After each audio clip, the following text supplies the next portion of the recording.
I had done a story that was gained a lot of attention in the States called the Twitter Files, that was largely about the suppression or censorship of political speech at various platforms like Twitter and Facebook. And I kept running into material involving something called the Center for Countering Digital Hate, which was tied to some folks in labor.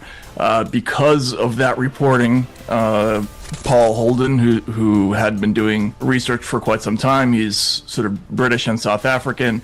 He ended up writing a book about Morgan McSweeney called Fraud and Labor Together. And he came to me with a lot of material that included unpublished emails and some other things that suggested financial corruption and some other things.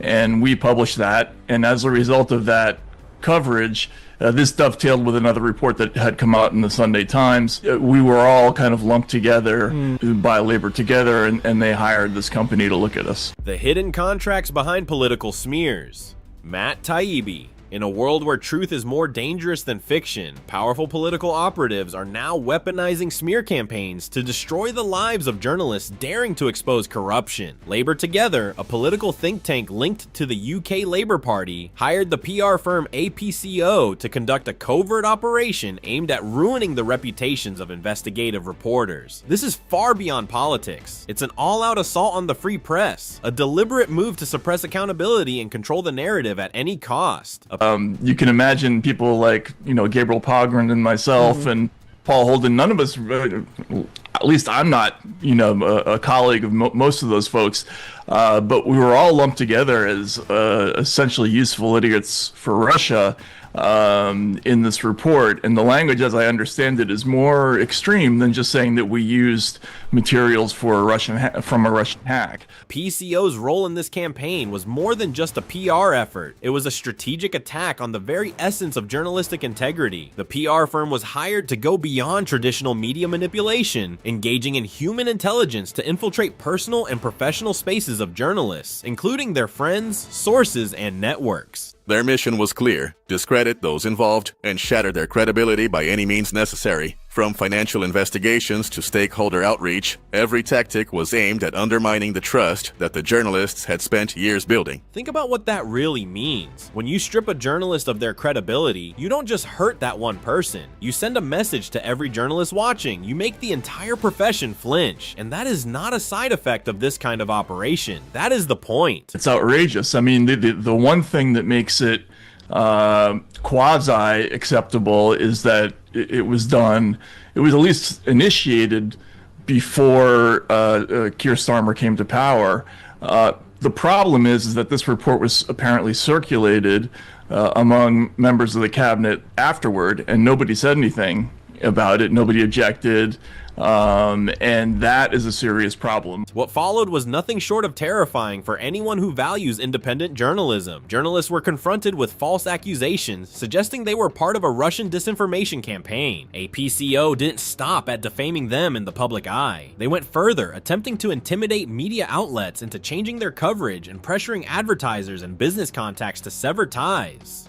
It was a calculated move to create a culture of fear, where speaking truthfully meant becoming the target of destructive political forces. This wasn't just about damaging reputations, it was a coordinated effort to stop the truth from being heard. And here's where the story becomes even more explosive, because there is a dimension that rarely gets discussed. When campaigns like this succeed, the stories that never get written are completely invisible. You never hear about the investigation that was quietly abandoned because a journalist felt too exposed. You never read the report that was spiked because an editor received the right phone call from the right powerful contact. The suppression is silent. The public never knows what it was denied. That is the cruelest part of this entire machine. The damage is real, but you cannot see the shape of it because it is made entirely of absence. We can demonstrate exactly where that material came from. Most of it, oddly enough, came from Freedom of Information requests. But the important part is that the reason you're hearing that is because we now know, looking at the materials that were involved in the commissioning of this contract, that one of the tasks that APCO had was to come up with an agreed upon narrative for countering the reporting of all these disparate journalists. The smear campaign reached its most dangerous level when the accusations took a wild and deliberate turn. Journalists were falsely linked to Russian influence. This wasn't a passing rumor or an offhand suggestion. A PCO's report explicitly claimed that journalists including Matt Taibbi, Gabriel Pogrund, and Paul Holden were working as useful idiots for Russia. A narrative that was both completely baseless and utterly absurd. These are not obscure bloggers or fringe commentators. These are decorated, serious, credentialed investigative journalists with decades of difficult and dangerous work behind them. Taibbi alone has one of the most respected careers in American investigative journalism. Pogrund and Holden are pillars of British accountability reporting, and they chose to label them Russian assets. Internal Labour Party documents, and they've kind of made the rounds. They've ended up in the hands of an investigative journalist named Paul Edward Holden, who did this report for us. And what they show is really the whole history of the Center for Countering Digital Hate, whose CEO is a guy named Imran Ahmed. And what's crucial, I think the key point that comes out in these early releases is that this group, its origins come from a faction of the Labour Party, and it was dreamed up while Ahmed was working for the Labour Party. So this idea that it's an independent operation, it really doesn't hold water. It's a Labour Party operation. The strategy was clear. By fabricating these dangerous associations, they could paint credible investigative reporting as foreign interference and dismiss legitimate work as part of an international plot. This is a strategy with a name. It is called poisoning the well. And it works because once you plant the idea that a journalist is carrying water for a foreign adversary, it doesn't matter how solid their reporting is. The seed of doubt is already growing. Every story they publish gets filtered through that suspicion. Their sources dry up. Editors grow nervous, advertisers pull out, and the journalist is left standing in a field of scorched earth wondering what happened to everything they built. This wasn't about the truth. It was about destroying public trust in the very idea of independent journalism, and it was an assault on the principles of free speech and the integrity of the press itself.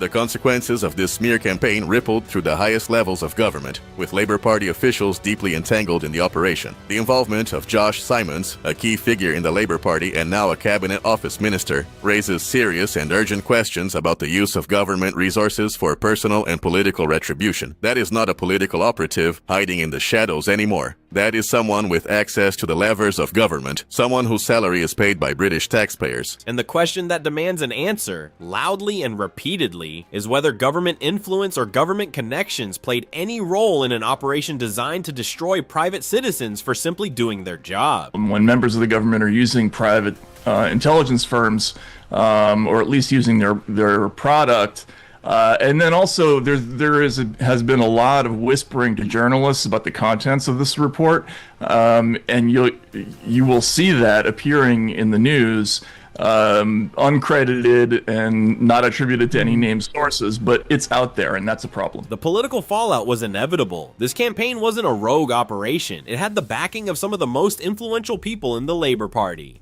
Keir Starmer's leadership is now under increasing scrutiny, with critics pointing out that his rise to power was directly intertwined with the very organization behind the smear. If Labour figures knew about this operation, if they sanctioned it, if they benefited from it, then what we are looking at is not a rogue PR campaign gone wrong. What we are looking at is the deliberate use of political infrastructure to silence accountability journalism. A government that shields its own through smear campaigns against journalists is a government that undermines democracy itself. And we need to zoom out even further, because what is happening here is not just a British story or an American story. This is a global story about what political power is increasingly willing to do to control the narrative. We thought, when we first looked at this at the Twitter files, that the CCDH was just an independent group. What these documents are going to end up showing, and we only showed the first part of them in this report, is that this began as a Labour Party operation, particularly one faction